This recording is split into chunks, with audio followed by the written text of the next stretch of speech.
Be sure to go to flipsidegaming.com and use promo code 6 for 10% off on orders over $10. It's a good deal and helps with the show. Today's video is also brought to you by my hat. My hat says, if you don't press the like button, he won't let me make videos anymore. What's up, Planeswalkers 36, back with some more Magic the Gathering Arena, technically? So today, I'm super busy with this being the final days of the semester, so I don't have a ton of time to make a dedicated deck video, and I will not have enough time, unfortunately, to stream today. Today is Saturday for you all. Unfortunately, I just gotta deal with these things. I might end up streaming, like, on Wednesday or something, which I think will be the earliest I'll be able to actually, like, have concrete free time, so I might end up doing that as kind of a makeup day. A rain check, as you will. But today I'm just going to talk about the historic anthology cards and kind of my thoughts on how I feel about their inclusion into the historic formats, what I think that kind of means for the historic format generally, and then like kind of the decks that I'm excited to use these cards in, and or the decks I'm frightened to see, frankly. So Ulamog, the Ceaseless Hunger, I absolutely love this card's inclusion. And here's why. The Eldrazi have cast triggers. So, obviously, you know, having a 10-mana, 10/10 indestructible card is good. It's great by itself. But in order to get a big chunk of this card's power, you have to cast it. So this means that I can still cheat this card in play via reanimation, via Luca, for example.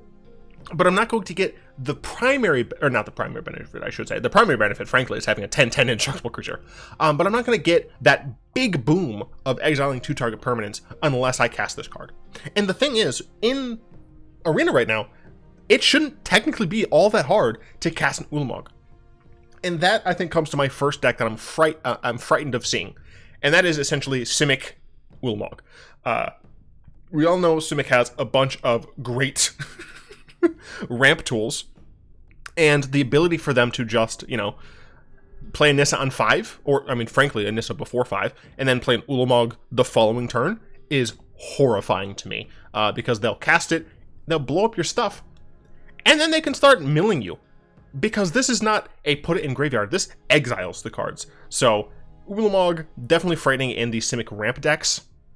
That said, I'm super interested in seeing Ulamog ran as a reanimation target, as a Luca target, right? Right now we have Yudara, which I think is fantastic, to be honest. But Ulamog is another, you know, we throw two Ulamogs in there. It's just another card that's great in that slot. And I think, obviously, the fact that it's indestructible is great. It does make sure it doesn't die to a lot of the removal, but there are still ways of dealing with the card. And it doesn't currently have haste. I can't wait to see, though, like, some sort of combo deck that has Torch Goblin or something, where you stack it and give this thing haste after you've cheated it into play somehow. But I'm super excited for Ulamog.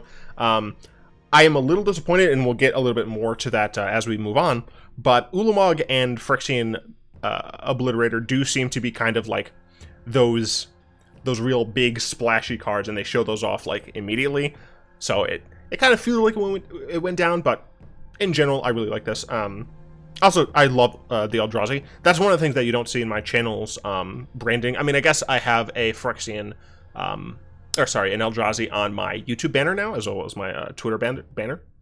But it is the Eldrazi, Bolas, and the Phyrexians. I love all of those groups. So it's awesome to see this Lovecraftian horror make its return. A Chromis Memorial is in this kind of mini section that I have of big things. A Chromis Memorial is a very interesting card because it wants you to play a decent number of creatures. It gives all your creatures the Achroma abilities, right? You're gonna have First Strike, Flying, Trample, Haste, Vigilance, Pro Black, Pro Red. That's strong. I just don't know where you play this card. My expectation, to be honest, is that this is going to see its best life in some sort of colorless kind of construct deck. If you have, you know, Ugin the Ineffable, you have Karn that makes constructs, yeah, I mean, even just other Karn that gets stuff from your sideboard, you know, you're able to make some decent artifact creatures there, and I think a Chromis Memorial is going to be something that you can essentially play freely because of all the discounts you're going to have on it, or even just because you can play it in a sideboard and get it when you want it, right? It doesn't give lifelink, which is good, because, you know, it is a 7 cost card, and we'll have to see our opponent actually not die before that point, and this isn't going to give them any inherent way to climb back in the game. But I'm definitely excited about this being one of the artifacts that they chose, because, you know, something like even Mer Battlesphere, I'd be very afraid of what that card could do in the format, because it by itself is a big cost artifact that also comes with a lot of other artifact friends, and that card worries me a little bit more than a Chromis Memorial does. And I think a Chromis Memorial is just a fantastic kind of like, holy shit, this card's $21? I did not know that. Do I still have my Chromis Memorials anywhere? It's just a really cool card that harkens back to some of the historic cards in Magic history, so I'm super happy about that. Body Double is very strange. The reason Body Double is strange is because, and someone has said this on Twitter, this and many of the other cards from Historic Anthology 3 feel like they are overshadowed by cards just in Standard right now. And I'm a little worried about that being the case for Body Double. That said, I really like Body Double. It can copy a creature in any graveyard. This can be played in a reanimation deck as kind of an additional reanimation thing, because this bypasses some, like, creatures in graveyards can't be targeted, creatures in graveyards can't, like, return to the battlefield. And this gets around that by not being a true reanimation spell, but being able to get to be one of those creatures. And I believe, I'm pretty sure it still gets the enters the battlefield effects. When this card, as this card enters the battlefield with when this card enters the battlefield, will work. Yeah. So if you have something that triggers on ETB, this does work with it. I'm going to attempt to try it in my Muldrotha Brawl deck. This, for what it's worth, does seem a little bit more interesting in Brawl, where the games can go a little bit longer and you can kind of play more of those cute cards. But Body Double does seem to be a little weaker than some of the cards in Standard. I will say I'm glad that this is back and not a different type of clone. Like, they could have chosen Clever Impersonator, I think is what it is. Clever. Yeah, so they could have technically chosen Clever Impersonator, but this copies any non-land permanent, so it can copy Planeswalkers as well, and this works with Garuda. This doesn't. So that is one of the reasons I'm actually quite happy that this is chosen instead. And of course, last for the Chunguses is, I guess technically not, it's big spells, but this is the last of the actual Chunguses, Phyrexian Obliterator. I love this card. I love Phyrexia, and this card is just sweet. It's quad black for a 5/5 Trampler. That, in and of itself, is hilariously awesome. When a source deals damage to it, that source's controller sacrifices that many permanents. If you hit this yourself, like if you, the controller, if I decide to shock this card, I sacrifice 2, right? If my opponent decides to shock this card, they sacrifice 2. If I attack with my Phyrexian Obliterator, and they block with, I don't know, a Questing Beast, they deal 4 damage to my Phyrexian Obliterator. Questing Beast isn't a trample, right? No. Right? The fact that I actually don't know just shows how many things... Okay, it does not have trample. If a non-trampled Questing Beast hits this, our opponent's going to have to sacrifice 4 permanents. Ooh, it's spicy. Now, I should mention, I'm not going to actually type the card because I don't want people to know about it. There is a card in Arena right now that kind of messes this card up. I'm not going to tell you what it is because I don't want people to know, because I plan on playing this. I am super interested in playing this in just mono black Devotion, right? Like going turn 2 Yark's Fenlurker, or I mean even just like you have turn 1 Cat, maybe if you're playing the Cat Oven variant, but I don't suspect you will with this. You have turn 1 Discard Spell or Knight of the Ebon Legion. Then you have turn 2 Yarick or Timoret. Turn 3, you got Murderous Rider, you got Ayara. Turn 4, you got this. Or you have Rankle, or you can play some sort of 4-mana enchantment, whatever. And then turn 5, you got Gary. Gary! it's just so good. And this card by itself is just, it's just so annoying to deal with. Your opponent has to just have a kill spell, and if they don't, you're hitting in for 5 because there's no way they're blocking that. And even if they do, you still get damage through. And even if they do, they're gonna have to sacrifice stuff. So absolutely love this card. I'm gonna try it in Chromatic Black. The issue is Chromatic Black is, you know, a control deck, and I just don't think this is necessarily what you want in a deck like that. But I might have it, you know, in the sideboard where you can bring it in against matchups where they're going to take out all the removal, right? I'm Chromatic Black. What cards are they going to kill? Bring this in, start smacking them for 5. Then they're like, do I bring in the removal? Do I not? It's great. Mirari's Wake is the last of the Chungai, the kind of big spells. Okay. Creatures you control get +1/+1. 5 mana enchantment. Okay. Whenever you tap a land for mana, add 1 mana of any type that land produced. We already have enough mana doublers in this format. We even have mana triplers in this format. I am afraid of Bant Ramp. Mirari's Wake does not assuage that fear. I am afraid of this card in Historic. And that's just because of the sheer strength of Simic on Arena. And just like the level of push that they've had. Because this card is probably not going to be played for its Anthem effect, right? 5 mana for a +1/+1 on your creatures. It's gravy, sure. You know, your Arboreal Grazers are going to be 1/4s with reach instead of 0/3s, which is actually like a good thing. And your Nissa lands are going to be 4/4s. God, your Nissa lands are going to be 4/4s now. They can't be killed by the 3 mana burn spells. I'm frightened. I am frightened by this card. I know it's 5 mana, and it technically competes with the same slot as Nissa, but let's be honest. This is not coming down on turn 5. This is coming down on turn 4, 3, and then you just do dumb stuff. And it's horrifying. Luckily, it is just tapping lands for mana, but when you also have things like Nissa, you have Nyxbloom Ancient, you even just have Hydrokrasis to refill after you've ramped. I am frightened of this card. Next up, we have the Honden Cycle, and a lot of people were kind of down on these cards, and I can see why, right? They are slow enchantments. These are enchantments that are legendary by themselves, so you can't actually like play multiple versions. Like you can't play the same Honden, or else the first Honden like goes away. Like if I play a Cleansing Fire, if I have another Cleansing Fire in hand, that's a dead card. I can't use it. Oh my god, I'm just noticing. This is the Arena Parallax or mirror version. Look how bad that is. The mirroring is so bad. I'm just gonna scroll through really quick and look at these. This one's fine because it's just like air or whatever. But yeah, so that said, this is for like fun jank decks, right? This is strong.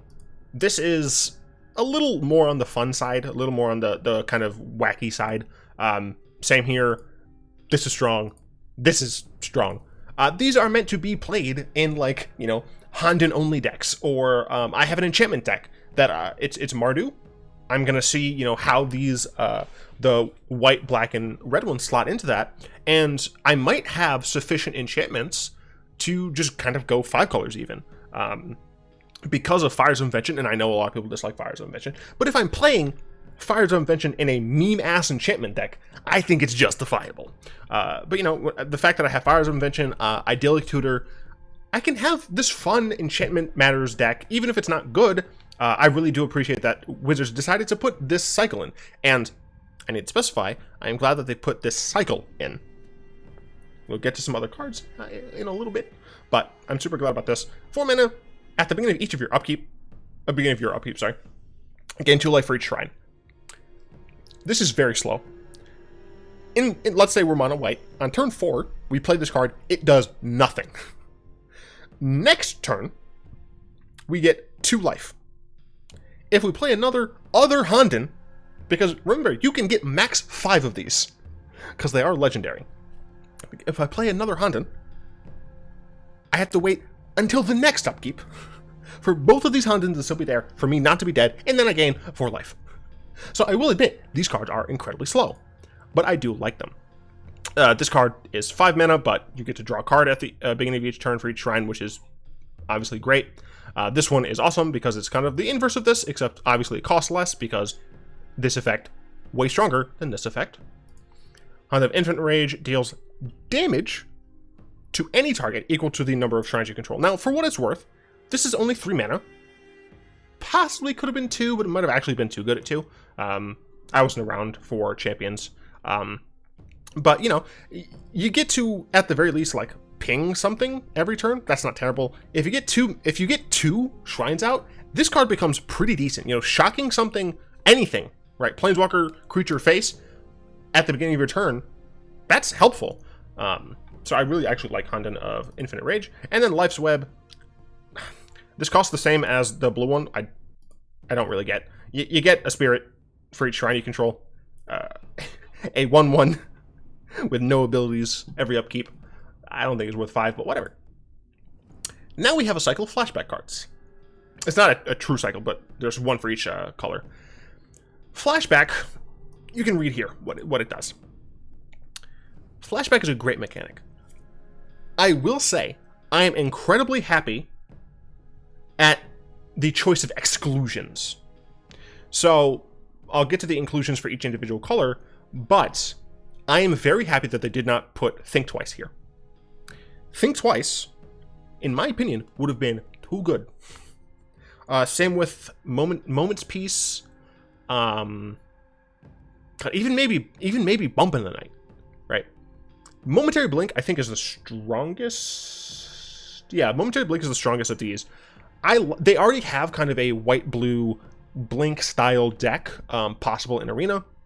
This adds to it. It's instant speed, which is actually fantastic because now you can use this in response to removal. I mean, I think most of the ones that we have now are instant speed. But the fact of the matter is you get to just have this as flashback in your graveyard for whenever you need it, right? It's just one additional card, essentially, in your hand for the rest of the game. And I like this card. I would love to make a Blink deck with Momentary Blink and some other cool Blink effects. The issue is this probably going to be run with Agent Treachery, and I do not like that, Sam I am.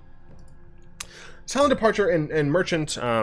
Merchant was the one, I believe, who revealed these. Silent Departure is definitely a weak choice. I don't know what they maybe should have put in for blue.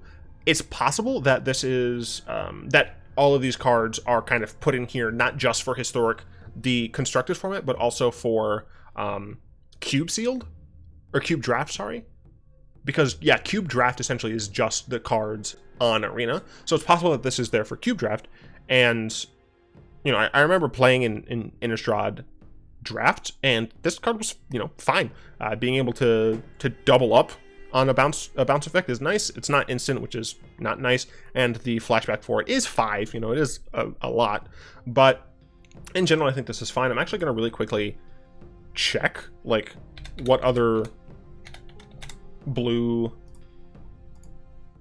spells there are with flashback that I think would have been a little bit more interesting. This would be too much.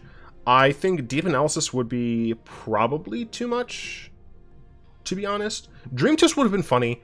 Forbidden Alchemy actually would have been very interesting. I would have been very interested to see Forbidden Alchemy as kind of the blue representative. And we know that they don't care necessarily about the an off-color flashback because of Momentary Blink. But seeing something like Forbidden Alchemy would be pretty interesting. Think Twice they should not do. Scour All Possibilities? No, that one feels a little too strong. So I think generally, yeah, I think generally Forbidden Alchemy or Dream Twist would have been more interesting. This one because it helps not only for like weird combo decks, but also just graveyard decks. You know, you get to, if nothing else, put 4 cards in your graveyard and then do some more stuff. And then of course we have Dream Twist, which is just mill. And you know, there's already kind of a mill deck trying to happen. I will say that I would have liked to see, gosh, what is that darn card called? I can see it in my mind, in my mind's eye. It's an enchantment. Enchantment, it's... Oh, wait, is it Burning Vengeance? Is it just when you cycles? Whenever you cast a spell from your graveyard? Yeah, since we also have Jumpstart, I would have liked to see Burning Vengeance and the blue version. I don't remember what the blue version was. But even if we don't get this right now, I would love to see Burning Vengeance and the blue one. I can see the art, I just can't remember the name.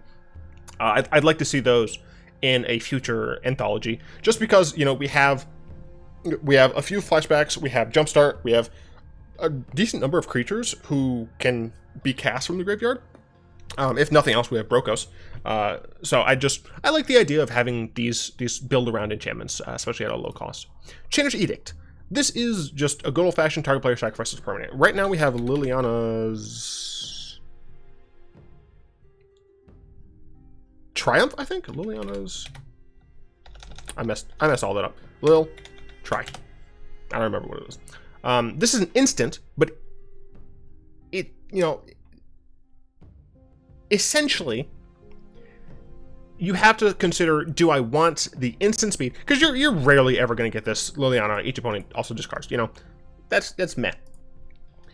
Do you want the instant speed, or do you want the ability to use it again? And you might be saying, 7 mana, that's a lot to ask to use it again. You have to realize, like, the strength of versatility. This card can just be used again, and that's pretty decent. I will say Momentary Blink is still the strongest one. Whatever the hell, Silent Departure is the weakest. This is second right now. Devil's Play, I do think goes into the second slot, moving the other two down to. Devil's Play, you just burn people. You just deal X damage, and you can do it again. I'll fucking do it again. It's good. You burn people. That's just it. You just burn them. You just burn motherfuckers. Roar of the Worm. 7 mana for a 6/6. Am I gonna play that in a ramp deck, or am I gonna play Agent of Treachery? Or Hydroid Crisis, or Nyx Bloom Agent, or so many other things. This shouldn't really be considered a card that you cast from the hand. This is, I think, is a card that you can put into a self-mill deck, where the goal is, this is just one of the cards. If I mill it, awesome. I can get a 6/6 for 4. Having these in your hand, garbage. That's why I think you'd want to play this in a deck that runs either red or something like Chart Course, just because you want to be able to get rid of this card, so you can play it for the better rate. This isn't a card like, you know, Momentary Blink. You cast this in hands and in graveyard. This card I do think is a lot more, I'm going to actively chuck this into the yard and use that. So this is a little bit different. I do like that they brought some flashback cards back. I would like to see a few more ways of kind of being rewarded for playing cards from the graveyard. As I said, Burning Vengeance and its buddy would be quite cool. We do have a decent amount of graveyard hate, so I don't think it would be too bad to include those in the future. But I suspect that really only Momentary Blink and probably Devil's Play is going to see play. Chainer's Edict, I do like. I will admit, I do like. But, you know, pound for pound, I'm just playing targeted removal. Man, fuck you, email. Tectonic Reformation, the beginning of some cycling cards. This is awesome. This was put first into Modern Horizons, and I like that it's here. We already have some additional cycling matter stuff in ikoria. It just makes it so each of our lands has cycling.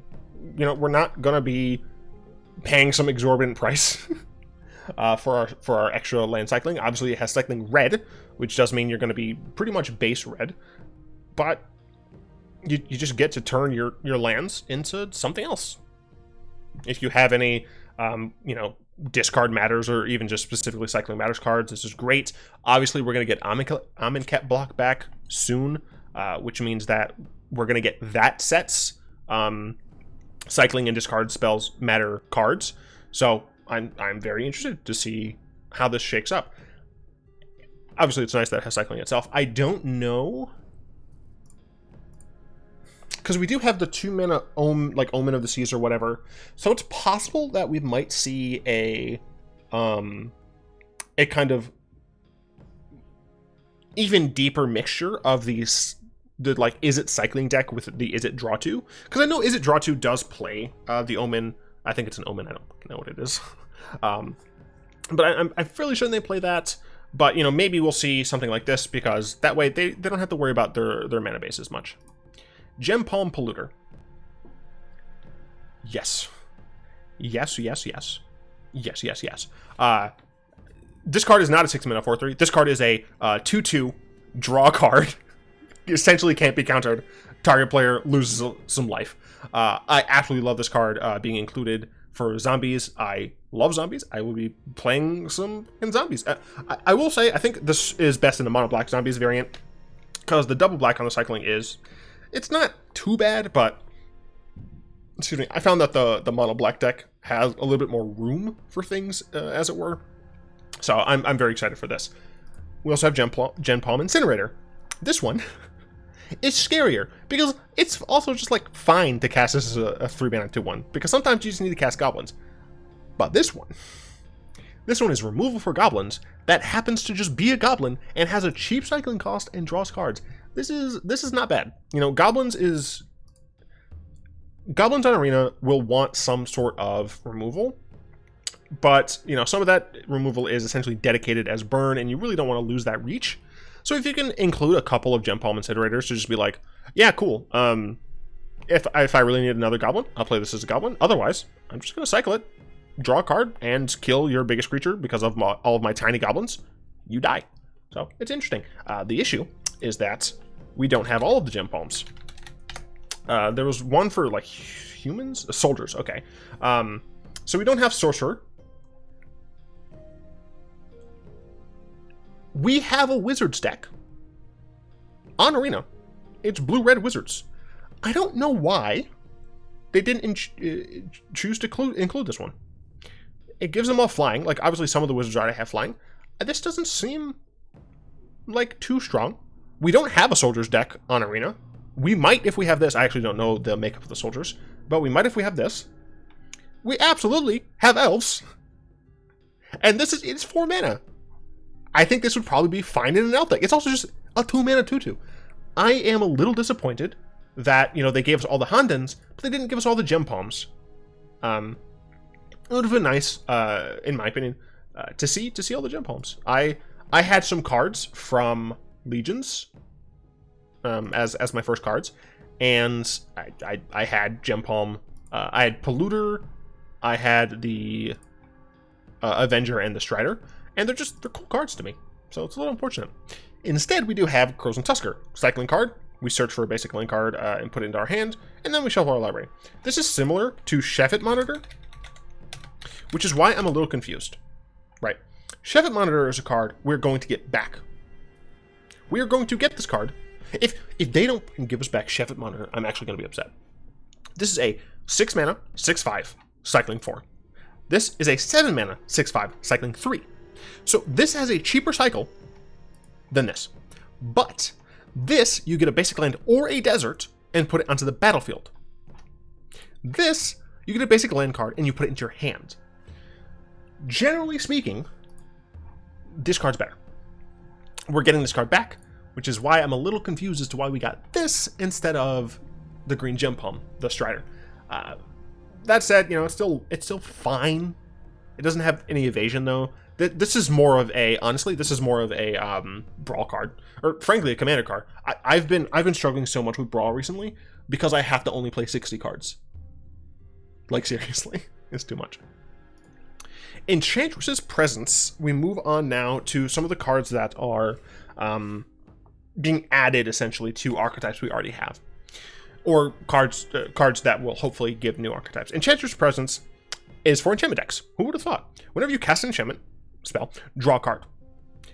Because we have cards from Theros, I actually think that this Enchantress Presence might be decent. We do have Mesa Enchantress. Mesa. I'm very stupid. We do have Mesa Enchantress, but notice something here. It's a double white pip card. It's a 0/2 creature. For what it's worth, it is May. This is not May. This is a forced. Those are the main differences.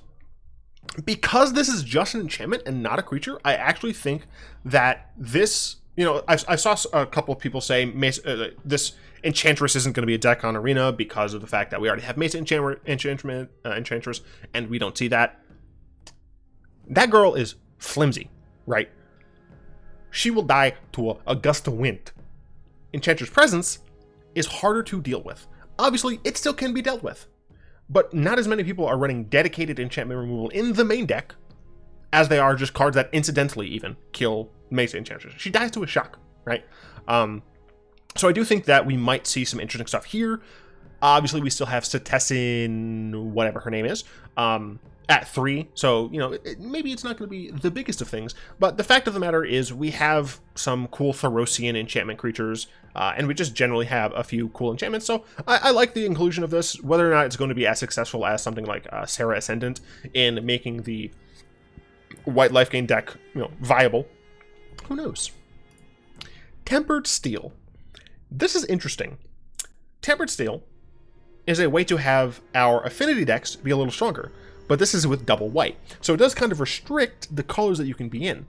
I don't know how good an aggro artifact deck will be with this. That said, we have, I'm actually just gonna, I gotta do this real quick, just kind of to show you all that we do have a few of these legal in historic for right now, I guess.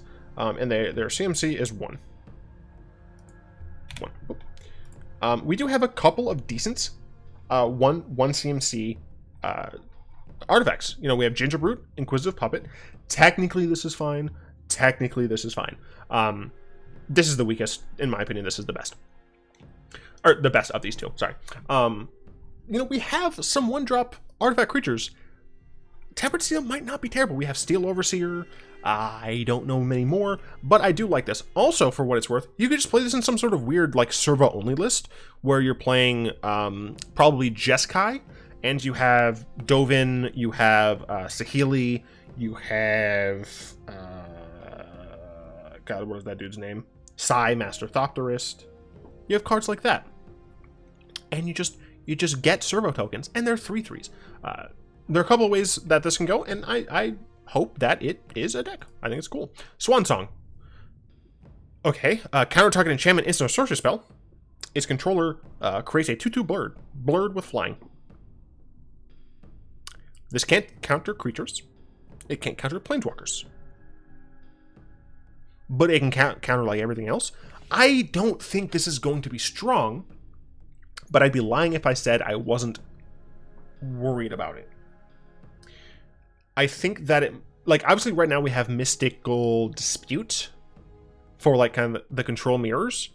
I'm a little worried that this is going to be, well, the thing is, if I recall correctly, giving someone a 2/2 bird actually is a downside in a control mirror.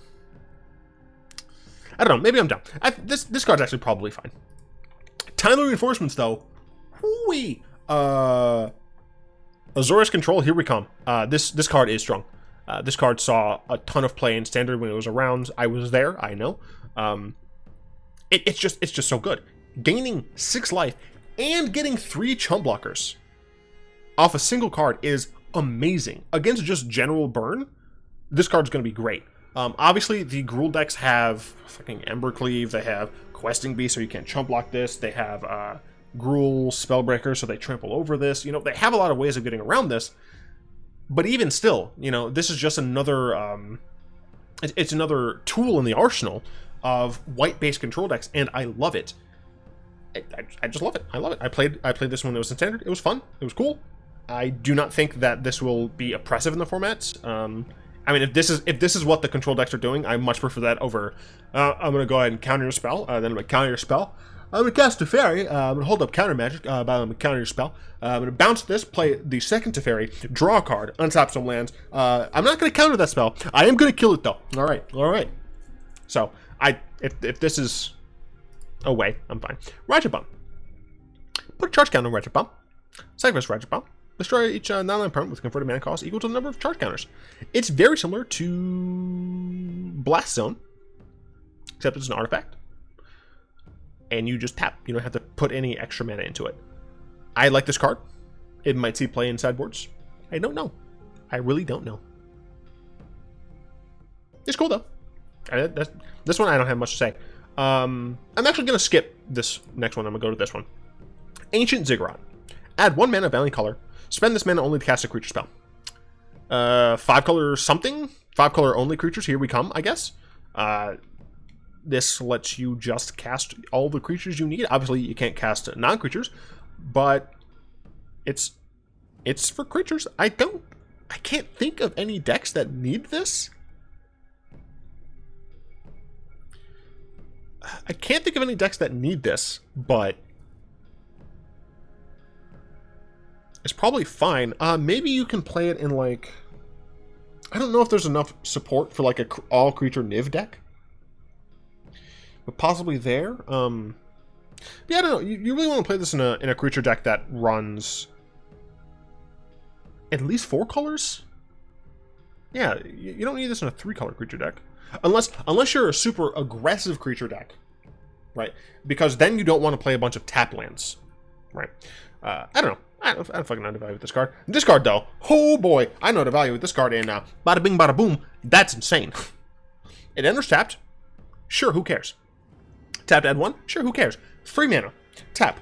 Return Maze's End to his owner's hand. Search your library for a gate card. Put that on the battlefield, then shuffle your library. If you control 10 or more gates with different names, you win the game. So, we have a gates deck already. This kind of just, like, slots into it as an additional win condition. So, Golos Gates can win with just generally outvaluing your opponent. Field of the Dead. And now this. Go in T gate. We have, technically, 11 gates. You're not going to play this. Right, it's fine. You play these. And you just happen to play 1, 2 copies of this. You have some extra cool stuff. You get consistent Field of the Dead triggers with this, because you have to keep putting it back into your hand and replaying it. It isn't a gate itself, which is good, obviously, or otherwise it'd be fucking stupid. But it's just an additional way to win the game. I'm excited to play it. I even made a skeleton of a deck, which I don't have pulled up. Because I'm a bad YouTuber. Yeah, I think I called this deck like New Old Gates or something. There we go. So this is just a real rough sketch. Like, I literally threw this together when I saw this card previewed. 30 lands. I probably am running too many Maze's End. I just really wanted a lot. We're, leaning heavily into the green, white, and red. Blue. Whatever. You see what I'm saying. It should be fine. We have Circuitous Roots, which means we just get 2 gates. We just get 2 gates and put them into play. We have Gates Ablaze as some control. Obviously, Golos. We have Genesis Ultimatum, which can, once again, just put in additional gates. Now, importantly, very important, you have to resolve this card's ability. There are ways, I believe, to make it so that you can't really resolve this ability. So that's an issue. But it's just one more difficult to deal with card. And my hope, my desperate hope, is that Wizards has essentially brought Maze's End into the format because they're going to ban Field of the Dead. I don't know this, but my hope is that, they recognize that the Golos field deck exists, and they do run gates. They like the fact that people are running gates. They like that people are using Golos, because Golos is a really cool card. Hopefully, this is them throwing a bone to the gate players to say, your cards are still fine, and you can still win with the lands, but you're not going to get the free value, because Field of the Dead, in my opinion, is still a mistake. Field of the Dead should not be in Historic. It is just too strong of a card in the Arena ecosystem. Just having a card that is free real estate, literally speaking, is just a little too good. But with that, I think I've talked through all of the cards. I haven't shown decks for all of them because I don't want to reveal my secrets. You might be saying, Theorix, wait, didn't you say you didn't have enough time for a deck? Look, it actually takes me, this may have been 40 minutes of me recording, but making sure I have a deck ready is many more minutes than that. So I'll leave it at that, and I'll leave you with that and say I'd like to thank my lovely patrons, especially Zen, for the continued support. If you'd like to join them and support the show, you'll find links to that in the description below. I do, of course, hope you've enjoyed this video. I would really like to know what your favorite Historic Anthology 3 card is, what decks you're planning on putting it in, etc., etc. If you like this, go ahead and tap that like button, add a subscription to your mana pool, cast a comment in the comment section down below, pass the turn in the vid to some of your friends, and of course, until next time, all will be one.